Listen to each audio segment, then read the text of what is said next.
কি হয়েছে তোর? এত আমার কিছু হয়নি। হ্যাঁ, বিছনাটাকে গুছা।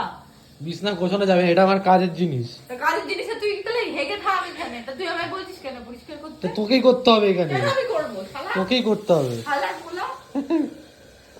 দেখেছিস মা কত কষ্ট করছে, তুই আমি বিছনা খাচ্ছি। তুই ওই মাছ যেন রান্না করতে দেখি তোকে, আমাকে খাওয়াতে দেখি। আরে করবে না বলছে, রান্না করবে না বলছে। কে করবে না? শ্রাবণী, আমি এই মাছ নাকি? হ্যাঁ, কি মাছ? এই পমফ্রেট মাছটা পাবদা মাছটা রান্না করে খাওয়াবো না। এই পাবদা মাছ হেভি খেতে, তোকে রান্না করতেই হবে। তুই তুই ইয়ে করে দিবি, ভেজে দিবি, আমি রান্না করবো। ওরকম ফাটবে, কিছু করার নেই। তুই তো মেকআপ করে নিবি, আমার মেকআপ করার দরকার নেই তো। তুই তো মেকআপ করিস, আমাদের ছেলেদের মেকআপ করতে লাগে না। মেকআপ ওটা ফ্রিতে পাওয়া যায় না, ওটা আমার চুল উঠছো নয় বুঝলাম, শরীরে রোগ আছে নয় বুঝলাম, তো দেখতে হবে কাকে? তোকেই তো। কেন রে?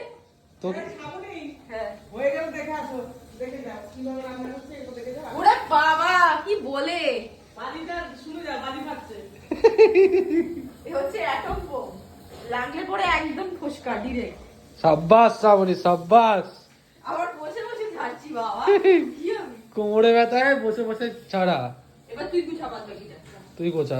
পড়ে গেছে থেকে হে রে গুছা। এই নোংরা দিচ্ছি, চান করে আসলাম এইমাত্র। তা কি তুই